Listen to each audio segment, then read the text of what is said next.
ಆತ್ಮೀಯ H16 news ಅರ್ಥಾತ್ ಹೇ ಸೀತಾರಾಮ್ ನ್ಯೂಸ್ಗೆ ಸ್ವಾಗತ. ನಾನು ನಿಮ್ಮವ MI ಅಥವಾ ಮಲ್ಲಪ್ಪ ಜೊತೆ. ನೀವು ಗೋಕಾಕ್ ನಗರದಲ್ಲಿ ನೋಡ್ತಾ ಇದ್ದೀರಿ. ಸಾಕಷ್ಟು ನಮ್ಮಲ್ಲಿ ನಾವು ಪ್ರಚಾರ ಪ್ರಸಾರ ಸಹಿತ ಮಾಡಿದ್ದೀವಿ. ವಿಶೇಷವಾಗಿ ಏಕ್ತಾ ಫೌಂಡೇಶನ್ ಅಂತ ಒಂದು ಗೆಳೆಯರ ಬಳಗದ. ಆ ಗೆಳೆಯರ ಬಳಗ ಅಜರ್ ಮುಜಾವರರ ಒಂದು ಗೆಳೆತನದಲ್ಲಿ ನಡ್ಕೊಂಡು ಹೋಗ್ತಾ ಇದೆ.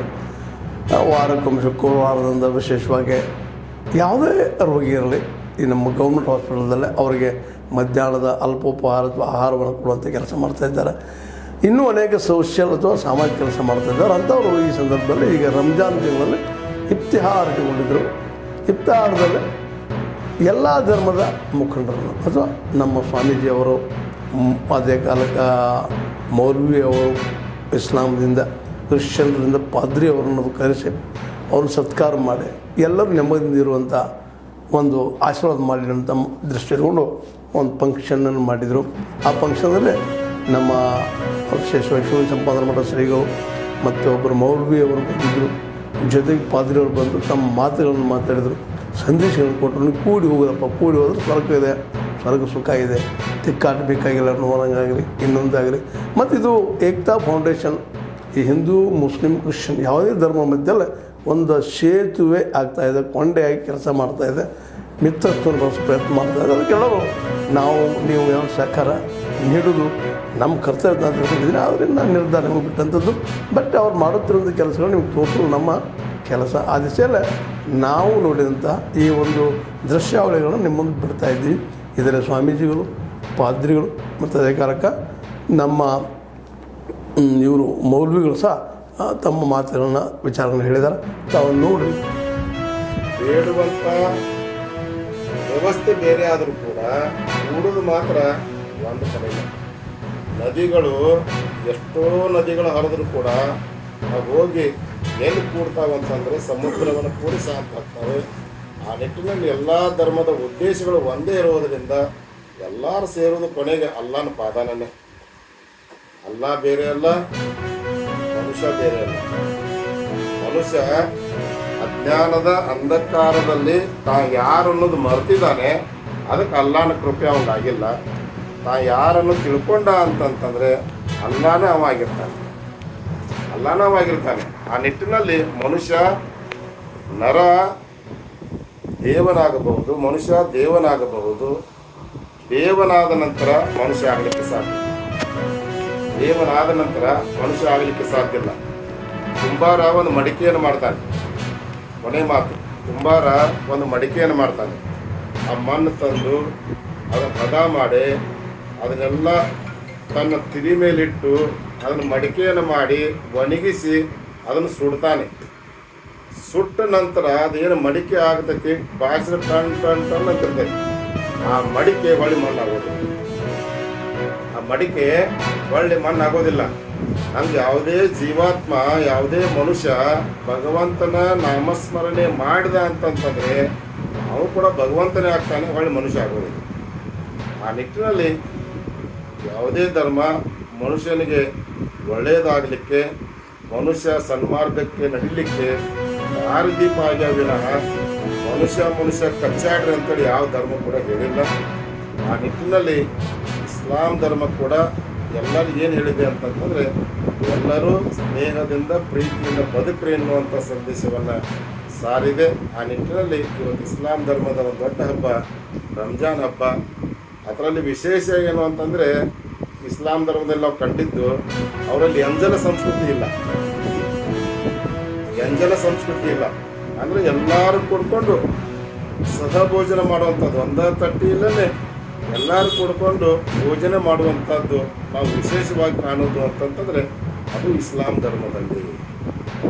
ಅದನ್ನು ನೋಡಿದರೆ ನಿಜವಾಗಿಯೂ ಭಾಳ ಸಂತೋಷಕರವಾದಂಥದ್ದು.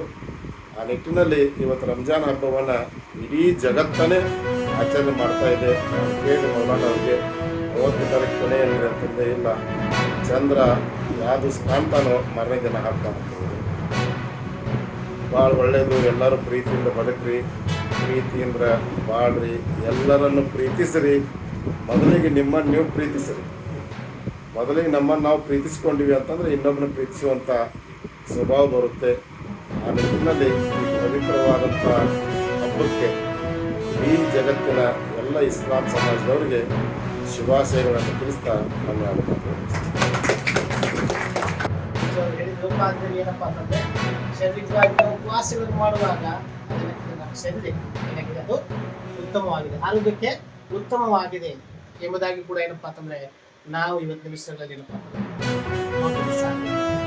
ಕಾರಣಕ್ಕಾಗಿ ಈ ಒಂದು ಉಪವಾಸ ಪ್ರಾರ್ಥನೆಗಳಲ್ಲಿ ನೀವು ನಿರತರಾಗಿರುವಾಗ ಏನಪ್ಪಾ ಅಂತಂದ್ರೆ ದೇವರ ಆಶೀರ್ವಾದ ಏನಪ್ಪಾ ಅಂತಂದ್ರೆ ಅಲ್ಲಾಹನ ಆಶೀರ್ವಾದ ಏನಾಗ್ತದೆ ಆ ಕೃಪೆಗೆ ಏನಾಗ್ತದೆ ನೀವು ಮಾತನಾಡ್ತೀರಿ ಎಂಬುದಾಗಿ ಕೂಡ ಏನಪ್ಪಾ ಹೇಳಲಿಕ್ಕೆ ಇಷ್ಟಪಡ್ತೇನೆ.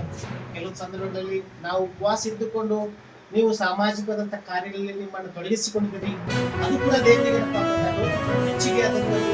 ಅನೇಕರು ಕೂಡ ಏನಪ್ಪಾ ಅಂತಂದ್ರೆ ಆ ಕಾರ್ಯಗಳನ್ನ ಪ್ರಸರಿಸುವಂಥದ್ದು ಕೂಡ ಏನಾಗಿದೆ ದೇಶದಲ್ಲಿ ಆಗಿದೆ.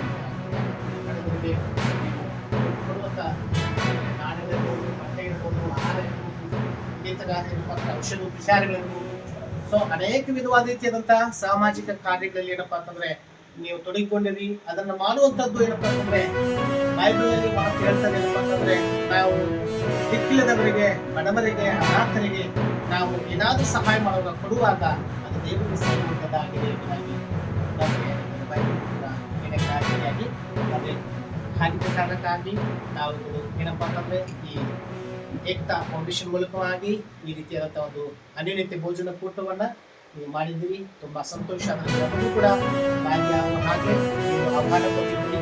ಹಾಗೆ ನಿಮಗೂ ಕೂಡ ಏನಪ್ಪಾ ಅಂತಂದ್ರೆ ಯೇಸು ನಿಮಗೆ ಆಶೀರ್ವಾದಗಳನ್ನ ಘೋಷಣೆ ಮಾಡ್ತೀವಿ. ಮತ್ತು ನೀವೆಲ್ಲರೂ ಕೂಡ ನಿರ್ಮಾಣ ತೆಗೆದುಕೊಂಡು ಸಾಮಾಜಿಕ ಕಾರ್ಯದಲ್ಲಿ ತೊಡಗಿದಿರಿ. ಆ ಕಾರ್ಯವನ್ನ ದೇವರು ಇನ್ನೂ ಉನ್ನತ ರೀತಿಯಲ್ಲಿ ಏನಪ್ಪಾ ಅಂತಂದ್ರೆ ನಿಮಗೆ ಮಾಡುವಂತ ಶಕ್ತಿಯನ್ನ, ಸಾಮರ್ಥ್ಯವನ್ನ ದೇವರು ಕೊಡ್ಲಿ. ಮತ್ತೆ ನೀವು ಕೈ ಹಾಕುವಂತ ಎಲ್ಲ ಪ್ರತಿಯೊಂದು ಒಳ್ಳೆ ಕೆಲಸಗಳಿಗೆ ದೇವರು ಇರ್ಲಿ. ಶುಭನ ಹಾಕಿಸ್ತಾರೆ. ಬರುವ ದಿವಸದಲ್ಲಿ ಇನ್ನೂ ಶ್ರೇಷ್ಠ ಮಟ್ಟವಾದಂತಹ ಸಾಮಾಜಿಕ ಕಾರ್ಯಗಳು ನಡಲಿ ಅಂತ ಹೇಳ್ತಾರೆ.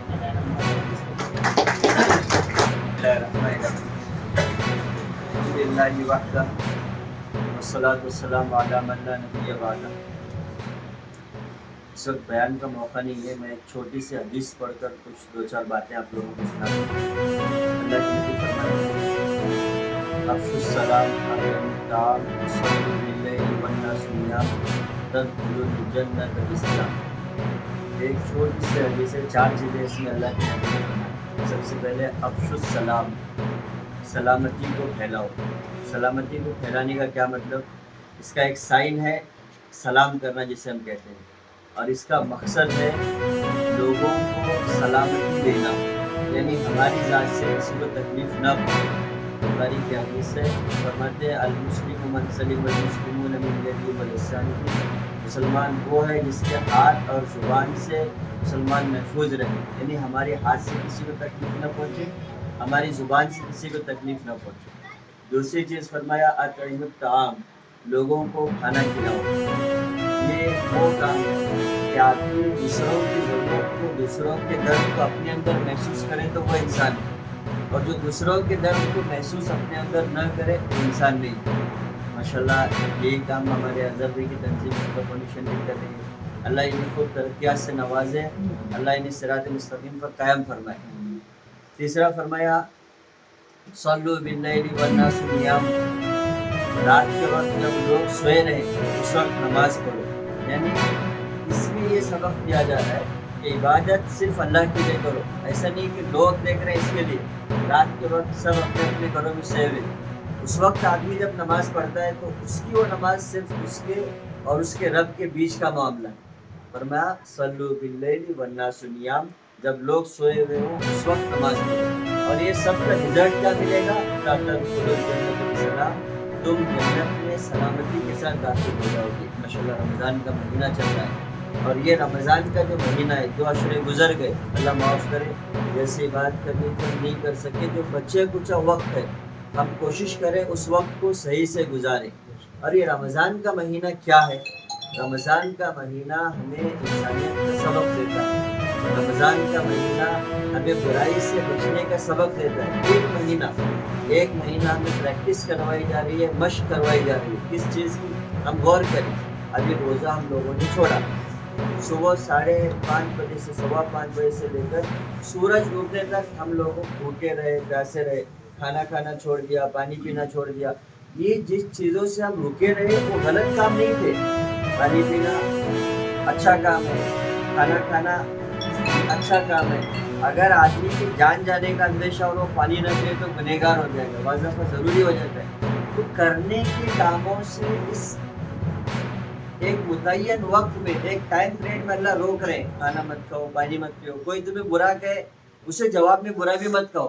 कोई झगड़ा करे उससे कहो मैं रोज़ेदार हूं, झगड़ा भी न करो। ये क्यों करवाया जा रहा है? इसका मकसद ये है कि हमारे अंदर सेल्फ कंट्रोल कैपेसिटी पैदा हो जाए, हम अपने आप को रोकने वाले बन जाए। देखो कोई भी गलत काम करने वाला ये जानता है वो काम गलत है, ऐसे नहीं कि उसको पता नहीं गलत है क्या नहीं।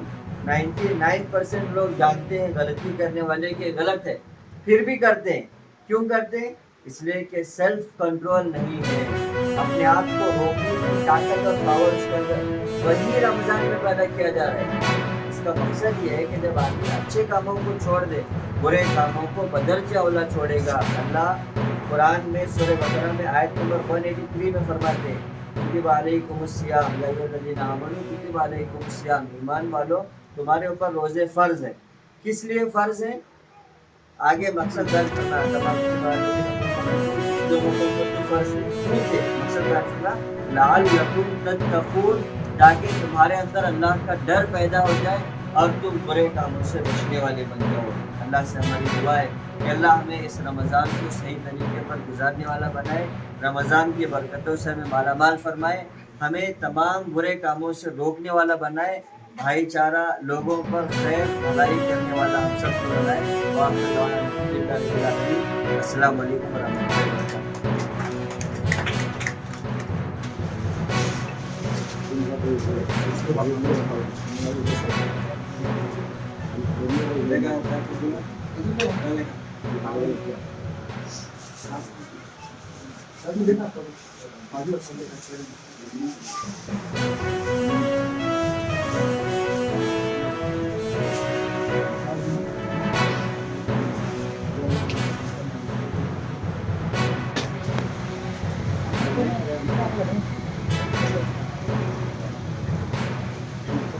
ನೋಡಿದ್ರಲ್ಲ, ನೋಡಿ ಈ ನೋಡಿದ ನಿಮ್ಮ ಅಭಿಪ್ರಾಯ ತಿಳಿಸ್ತಾ ಇರ್ರಿ. ಯಾಕಪ್ಪ ಅಂದ್ರೆ ನಿಮ್ಮ ಅಭಿಪ್ರಾಯ ಭಾಳ ಅಮೂಲ್ಯವಾದದ್ದು. ಇಂಥ ಕೆಲಸಗಳಿಗೆ ನೀವು ಬೆಂಬಲಿಸ್ತೀರಿ ನಾವು ತಿಳ್ಕೊಂಡಿದ್ವಿ. ಬೆಂಬಲಿಸ್ರಿ, ಜೊತೆಯಾಗಿ ಹೋಗೋದಕ್ಕೆ ಸಹಕಾರ ಮಾಡಿರಿ ಅಂತ ಹೇಳ್ತಾ, ಇದು ನಿಮಗೆ ಲೈಕ್ ಆಗಿರ್ಬೋದು. ಲೈಕ್ ಮಾಡಿ, ಶೇರ್ ಮಾಡಿರಿ, ಕಮೆಂಟ್ ಮಾಡಿರಿ, ಜೊತೆಗೆ ಸಬ್ಸ್ಕ್ರೈಬ್ ಆಗೋದನ್ನು ನಿಲ್ಲಿಸ್ಲಿಕ್ಕೆ ಹೋಗಬೇಡ್ರಿ. H16 ನ್ಯೂಸ್ ಅರ್ಥಾತ್ ಹೇ ಸೀತಾರಾಮ್, ಇದು ಸತ್ಯದ ಕೈಗೆ ನಡಿ. ವಂದನೆಗಳು.